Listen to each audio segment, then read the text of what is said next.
नमस्कार, news room live देख रहे हैं आप और मैं आपके साथ रंजना रावत। बुलेटिन की शुरुआत बड़ी खबर के साथ करेंगे और बड़ी खबर पंजाब के लुधियाना से, जहां बड़ा हादसा हुआ। आपको बता दें कि पंजाब के लुधियाना में बिहार के 7 लोग जिंदा जलने से उनकी मौत हो गई है और पूरा परिवार इस हादसे में खत्म हो गया। डिब्बा रोड स्थित मक्कड़ कॉलोनी में रखे कूड़े में आग लगने से एक ही परिवार के 7 लोग जिंदा जल गए और हादसा मंगलवार देर रात की है।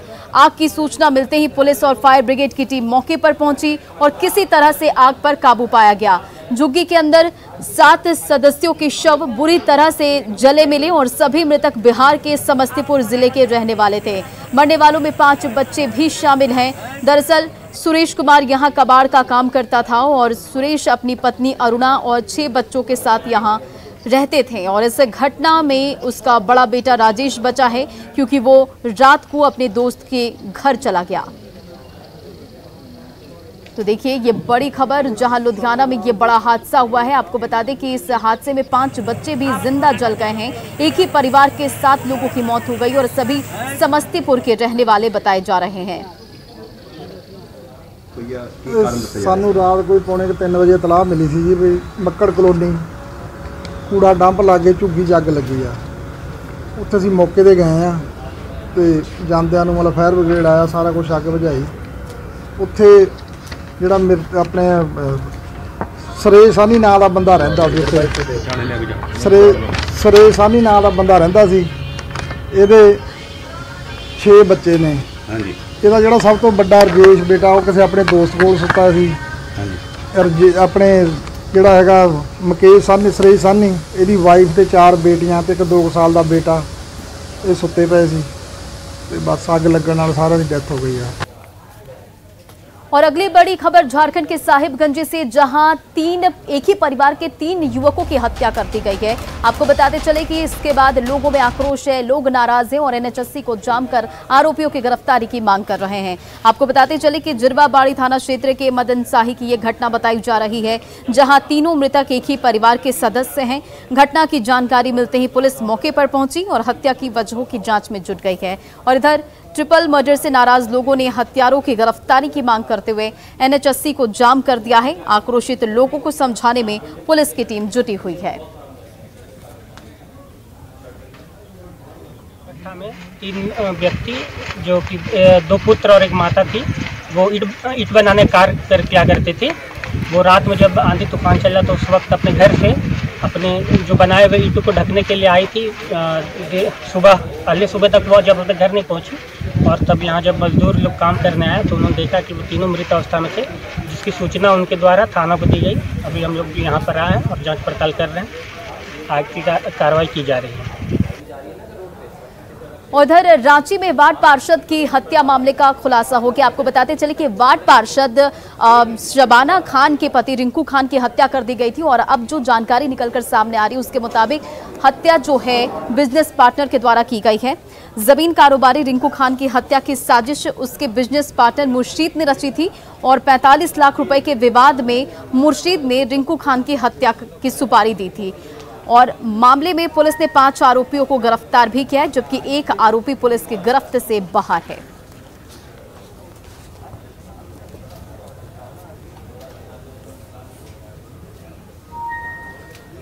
और रिंकू का एक पार्टिकुलर अमाउंट को लेकर लड़ाई चल रही थी और वो पैसा की वापसी को लेके जो है रिंकू इसे पैसा बना रहा था।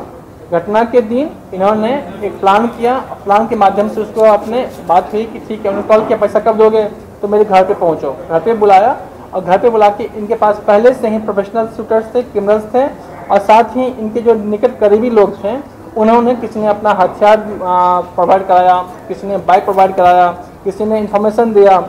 इसके द्वारा इन लोगों के द्वारा घटना को अंजाम दिया गया। घटना में शामिल 5 लोगों की अरेस्टिंग, जिसमें मोहम्मद मुर्शीद आयूब जो मुख्य कंस्पायरेटर है और पूरा प्लानिंग सेटिंग पैसा उसी का था, मुख्य करता वही है। साथ हैदर अली, मोहम्मद इरशाद, रेहान खान और मोहम्मद फिरदौस, इसकी अरेस्टिंग हुई है। और पटना में गर्मी ने लोगों का जीना मुहाल कर दिया। आपको बताते चले कि रिक्शा चालकों के सामने रोजी रोटी का संकट खड़ा हो गया है क्योंकि सवारी उन्हें नहीं मिल रहे हैं। रिक्शा चालकों से बातचीत की हमारे सहयोगी ऋतु रोहिणी ने। पूरे बिहार भर में इस बार रिकॉर्ड तोड़ गर्मी पड़ रही है। राज्य के ज़्यादातर ज़िलों का जो तापमान है वो 40 डिग्री के पार हो जा रहा है। ऐसे में मौसम विभाग जो है वो लगातार लोगों को यही सलाह दे रहा है कि खुद को हाइड्रेटेड रखें और जितना कम हो सके उतना बाहर निकलें।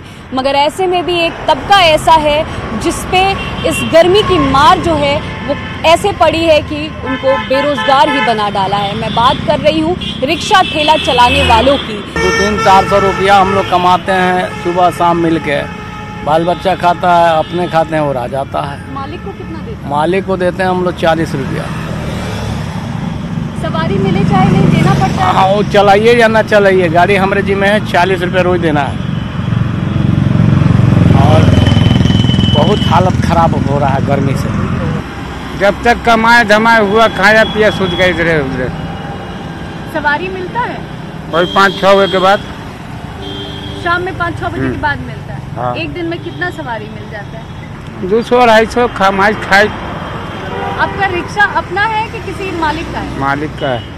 गर्मी के कारण क्या सवारी? गर्मी के कारण से हम लोग कमाई धमाई नहीं है, बेरोजगार हैं, कोई पूछने वाला नहीं है। मेहनत करते हैं तो खाते हैं, नहीं खाते नहीं कमाते तो नहीं खाते हैं। कितने देर तक सवारी नहीं मिलते हैं? सवारी मिलता है 1-2 घंटा, उसके बाद दोपहर में नहीं मिलता है। बहुत दिक्कत हो रहा है। मतलब रिक्शा सवारी लेके जाते हैं तो लगता है जो कहीं छाँव में जाके बैठ जाए, लेकिन क्या करे, मजबूरी है। दो वक्त की रोटी और पैसे के लिए आदमी को कुछ भी करना पड़ता है, इसलिए मजबूरी में ये सब काम करना पड़ता है। आसमान से बरसते गोलों ने इनके पेट में ही जैसे आग लगा दी है और जहां दिन भर में ये तकरीबन 9 घंटे रिक्शे चलाते थे, वहीं अब ये सिमट कर 3 से 4 घंटे हो गए हैं। यात्रियों के नहीं आने की वजह से इनके पेट पर बनाई है रोजी रोटी पर सवाल खड़ा हो गया है। न्यूज़ 18 के लिए ऋतु रोहिणी, कैमरामैन सुबोध के साथ, पटना। और राजधानी रांची में पारा 41 डिग्री के पार पहुंच गया। लोगों को गर्मी से काफी परेशानियों का सामना करना पड़ रहा है, लेकिन मौसम विभाग के पूर्वानुमान के मुताबिक 22 अप्रैल के बाद रांची समेत कुछ जिलों में बारिश हो सकती है, जिससे लोगों को गर्मी से थोड़ी राहत जरूर मिलेगी। एक समय था जब रांची को समर कैपिटल कहा जाता था, लेकिन उद्योग धंधे के खुल जाने से रांची के मौसम में भी बदलाव आया है और अब गर्मी अधिक सता रही है। मौसम के हाल को लेकर लोगों से बातचीत की संवाददाता कोमल बहल ने। राजधानी रांची और इसके आसपास के इलाके में लगातार भीषण गर्मी पड़ रही है। तापमान की बात करें तो तापमान में भी लगातार बढ़ोतरी दर्ज की जा रही है। रांची की बात करें तो रांची में तापमान जो है 41 डिग्री से ज्यादा पहुंच चुका है। ऐसे में कुछ लोग हमारे साथ, हम इनसे बात करेंगे। बहुत ज्यादा इस बार गर्मी पड़ रही है। बहुत ज़्यादा बहुत दिक्कत होती है। इतना ज़्यादा लू चल रहा है अभी। इस अप्रैल महीने में इतनी ज़्यादा गर्मी नहीं पड़ती थी, लेकिन सरकार इसको पेड़ कट रहा है। बच्चों को भी, जो छोटे छोटे बच्चे हैं उनको भी स्कूल में 12:30 बजे छुट्टी होती है, तो आने में भी अधिकतर लोग, अभी देखिएगा कि अधिकतर लोग लू से पीड़ित है। बिल्कुल, बच्चों को भी स्कूल से आने में जो 1-2 बज जाते हैं, तो ऐसे में बच्चे भी लू की चपेट में कहीं ना कहीं आ रहे। आपसे ये जानना चाहेंगे, रांची को लेकर के एक समय में कहा जाता था कि रांची एक समर कैपिटल हुआ करता था। रांची में ये कहा जाता था कि सुबह अगर बहुत गर्मी पड़ रही है तो शाम में बारिश हो ही जाती थी, लेकिन इस बार ऐसा कुछ नहीं देखा। सिर्फ रांची ही नहीं, इवन पूरे छोटा नागपुर का मौसम ऐसा रहता है कि दिन में बहुत ज़्यादा गर्मी पड़ रही, लेकिन शाम में थोड़ी भी बारिश हुई तो मौसम थोड़ा सर्द हो जाता था। लेकिन इस बार ऐसा नहीं हो रहा है। इस बार बहुत ज़्यादा गर्मी पड़ रही है और लोग परेशान हैं लू से, लोग बीमार भी पड़ रहे हैं। रांची में इतनी ज्यादा गर्मी पड़ रही है, इसको लेकर के इसके पहले भी मौसम विभाग ने ये बात कही थी कि 16 अप्रैल से कहीं ना कहीं यहाँ के लोगों को, यहाँ की जनता को राहत मिलेगी इस गर्मी से, और बारिश के आसार भी उन्होंने जताए थे। हालांकि 16 अप्रैल को कहीं ना कहीं मौसम का मिजाज तो बदला था, लेकिन बारिश नहीं हुई थी। लेकिन अब एक बार फिर से मौसम विभाग ने ये कहा है कि 22 अप्रैल को जो है थोड़ी बहुत राहत मिलेगी और बारिश के आसार भी है। कैमरा पर्सन संत के साथ कोमल बहल, न्यूज़ 18 रांची। और भीषण गर्मी से लोगों को राहत नहीं मिल रही है, लेकिन अगले 2 दिनों तक मौसम का मिजाज कैसा रहने वाला है, इसके बारे में बता रहे मौसम वैज्ञानिक अभिषेक आनंद। कुछ इलाकों में हल्के से मध्यम दर्जे की बारिश देखने को मिलेगी और साथ में आपको थंडरस्टॉर्म और लाइटनिंग भी देखने को मिलेगी। खासकर बात करें तो जो पूर्वी भाग है और उससे सटा हुआ निकटवर्ती जो मध्य भाग है, वहाँ पे आपको हल्के से मध्यम दर्जे की बारिश के साथ में थंडरस्टॉर्म और लाइटनिंग भी देखने को मिल सकता है। इस दौरान जो हवा की गति है वो 30 से 40 किलोमीटर प्रति घंटा भी वो थंडरस्टॉर्म लाइटनिंग के टाइम में हल्की बारिश के समय में देखने को मिल सकती है। और इस्लाम धर्म का पाक महीना रमज़ान चल रहा है और इसे लेकर लोगों में भी काफ़ी उत्साह है। और कहा जाता है कि शाम के वक्त जब रोज़ा खोलने के समय गुलाबी रंग का रूह अफ़ज़ा बेहद ही खास माना जाता है और रोज़ा खोलने के समय मुस्लिम समुदाय के लोग रूह अफ़ज़ा पीकर पूरे दिन की थकान दूर करते हैं। लोगों का कहना है कि रूह अफ़ज़ा की कीमतों में पहले के मुकाबले थोड़ा इजाफा हुआ है, लेकिन रूह अफ़ज़ा की बात ही अलग है।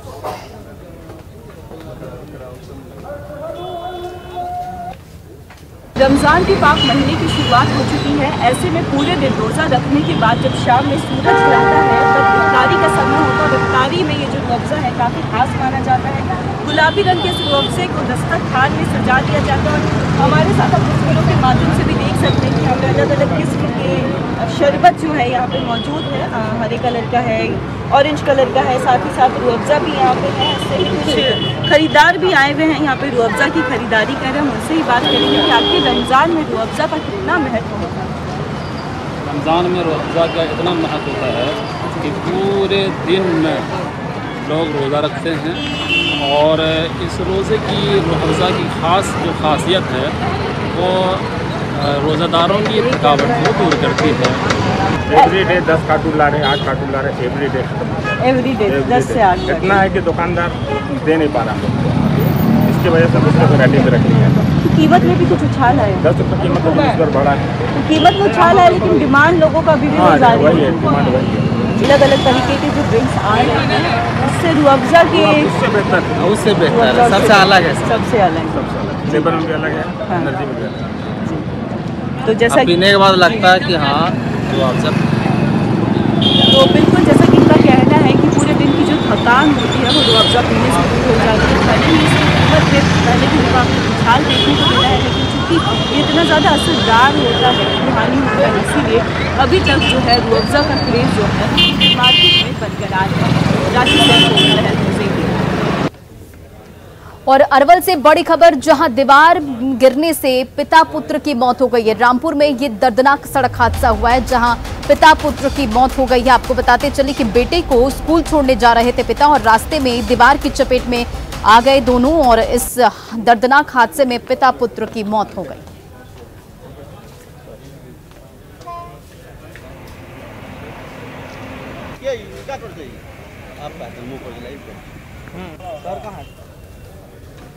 और अगली बड़ी खबर आपको बता रहे हैं, जहां युवक की पत्थर से कूचकर हत्या कर दी गई। इस पूरे मामले में फिलहाल छानबीन जारी है। आपको बताते चले कि ये औरंगाबाद से बड़ी खबर, जहां युवक की पत्थर से कूचकर हत्या कर दी गई। नगर परिषद में सफाई कर्मी था सूरज और अपराधियों की तलाश में फिलहाल पुलिस जुटी हुई है।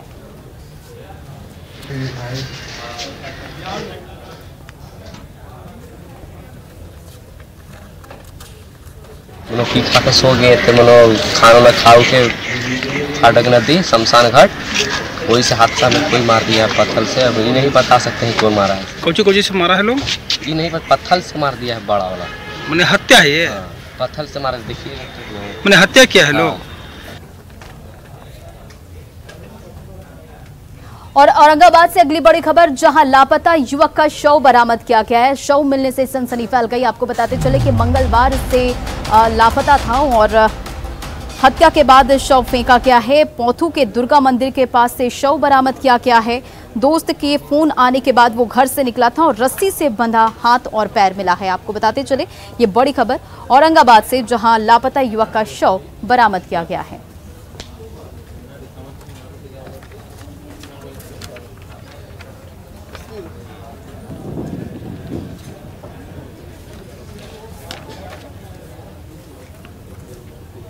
और बिहार के कई जिलों में मौसम का मिजाज बदला। आपको बताते चले कि कई जिलों में बीती रात तेज बारिश और आंधी भी आई है और जहां हवाई अड्डा चौक, आपको बताते चले कि लोगों से गर्मी से थोड़ी राहत मिली है, वहीं आकाशीय बिजली भी गिरे हैं और कई जगहों पर भारी बारिश की वजह से सड़कों पर जल जमाव की स्थिति भी बन गई है। 4 तस्वीरें आप इस वक्त अपनी टीवी स्क्रीन पर देख रहे हैं और आपको बताते चले कि तेज आंधी से मक्के और कई फसलों को भी नुकसान पहुंचा है। तेज आंधी की वजह से कई जगहों पर बिजली के तार भी टूट गए हैं, जिससे लोगों के बीच बिजली की समस्या भी बनी हुई है। वहीं मौसम विभाग ने अभी भी कई जिलों के लिए अलर्ट जारी किया है और जिसमें आंधी के साथ बारिश की संभावना जताई गई है। वहीं लोगों से भी सतर्क रहने की अपील की गई है।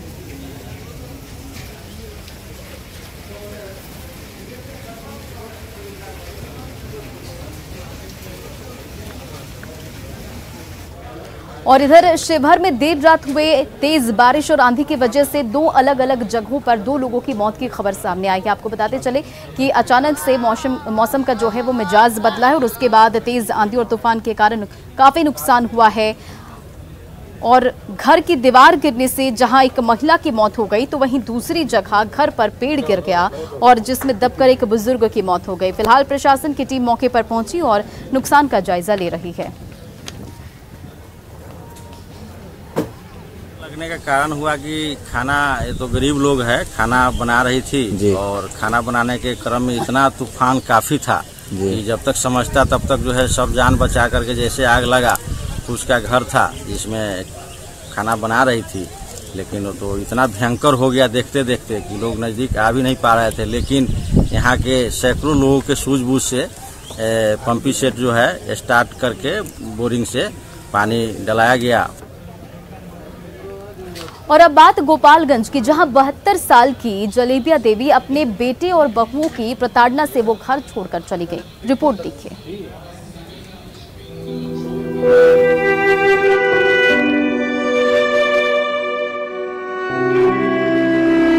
दवाई लगा। जिस मां ने जन्म दिया वही अपने बेटों के लिए पराई हो गई। ये कहानी है गोपालगंज की 72 साल की जलेबिया देवी की।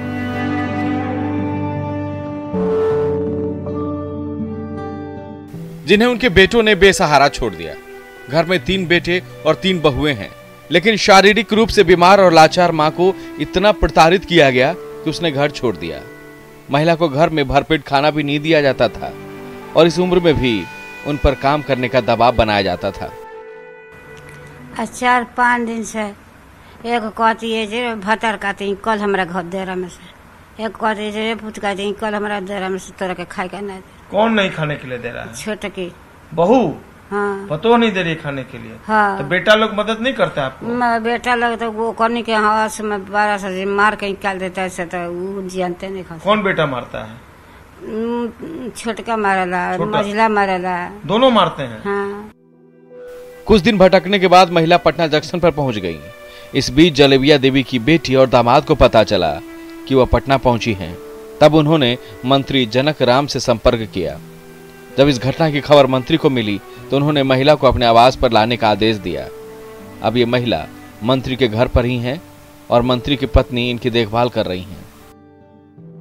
4 बेटों को कितना सोचना पड़ता है, ये समाज को भी सोचना है। अभी इस अवस्था में ये क्या करेंगी, कैसे रहेंगी, एक बहुत बड़ा सवाल है सभी के सामने। लेकिन जो भी है ये मार हो रही है तो ये बहुत बड़ी पीड़ा है। बेटा पर तो हो लायक नहीं खेल, तब वो बूढ़ के दशा जी दुख होला ये सब देख। हाँ, दुख के बात नहीं खे जी जी। अब अपना घर दुआरे ठीक से रहती है, उनका माने के चाहिए। हो हमारे बहू बड़ी तो नहीं मानो। बिल्कुल बिल्कुल। काफी पीड़ित लग रही थी, हमने उन्हें उतारा और अपने यहाँ खाना पानी खिलाया। हमारे माननीय मंत्री जनक राम जी के यहाँ से कॉल आया कि आप उन्हें ससम्मान हमारे यहाँ भेज दीजिए। हमने वहाँ कोतवाली थाना के पुलिस के सहयोग से भिजवाया है। कई सवाल खड़े होते हैं कि एक माता पिछले 5-6 दिनों से भटक रही है और वो चाहती है कि अब कभी जो बची खुशी जिंदगी है अपने बच्चों, अपने बेटों, अपनी बहू के साथ नहीं रहना चाहती है। तो भला इससे बढ़कर और विडंबना क्या हो सकती है? हमारा सामाजिक दायरा जो है वो बढ़ रहा है, समाज में कई तरह के काम हो रहे हैं, लेकिन एक माता इस तरीके से भटक रही है अपने बच्चों के बर्ताव के कारण, तो इस सभ्य समाज को ये कलंकित करने वाली घटना नहीं है तो और क्या है। कैमरा पर्सन अजय दुबे के साथ संजय कुमार, न्यूज़ 18 पटना। और खबर कटिहार से, जहां पर एक लड़की ने हवाई अड्डा चौक पर जमकर बवाल काटा। बता दें कि लड़की का आरोप है कि वो एक लड़के से प्यार करती थी जिसका नाम है दशरथ सहनी, और 2 साल पहले एक मिस कॉल से दशरथ से उसकी जान पहचान हुई। मिस कॉल से हुई दोस्ती धीरे धीरे प्यार में बदल गई और लड़की का कहना है कि शादी का झांसा देकर दशरथ सहनी ने उसके साथ शारीरिक संबंध भी बनाए, लेकिन जब वो शादी का दबाव बनाने लगी तो दशरथ 18 लाख रुपए की मांग करने लगा और उसके व्यवहार में बदलाव आ गया। लड़की अब दशरथ से शादी करना चाहती है, लेकिन दशरथ अब लड़की को भाव नहीं दे रहा है और हंगामा कर रही इस लड़की का कहना है कि दशरथ अपने परिवार के रसूख की धमकी देता है और यहां तक कि पुलिस भी लड़की की शिकायत नहीं सुन रही है। पीड़ित लड़की अब इंसाफ की गुहार लगा रही है। थाना में हम सहायक थाना गए, बोला क्या रिपोर्ट उसका भाई दरोगा है। रिपोर्ट नहीं लिखा। अभी कहाँ उसका घर गए थे? हाँ घर गए। उसका घर यहाँ फील्ड के बगल में है। एसपी के पास इस बात को लेकर शिकायत नहीं किए अभी तक एसपी साहब के पास। और औरंगाबाद से बड़ी खबर, जहां पर जीप और बाइक की टक्कर हो गई और इस हादसे में 2 युवकों की मौत की खबर सामने आ रही है। आपको बताते चले कि एक व्यक्ति की हालत गंभीर बताई जा रही है और ये घटना NH 139 पर हुई है। बताया जा रहा है कि बाइक सवार 3 युवकों नीमा से अरवल जा रहे थे, तभी ये हादसा हुआ है।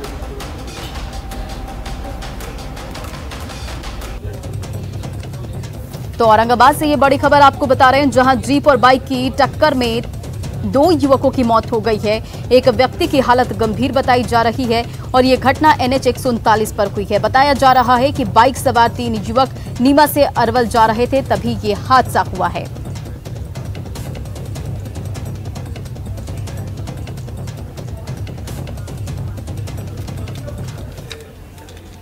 और बांका से आपको बड़ी खबर बता रहे हैं, जहां लोगों को शुद्ध पीने का पानी नहीं मिल रहा है। फ्लोराइड युक्त पानी मिलने की वजह से लोगों में काफी नाराजगी भी है और लोग काफी परेशान भी। आपको बताते चले कि फ्लोराइड युक्त पानी मामले में हरकत में आ चुका है प्रशासन और न्यूज 18 की खबर प्रसारित होने के बाद प्रशासन जागा। PHD विभाग के अधिकारी निपरा डीह पहुंचे और लोगों से बातचीत कर पानी का सैंपल भी दिया गया। जल्द ही शुद्ध पानी के लिए प्लांट लगाने का भरोसा दिया गया है।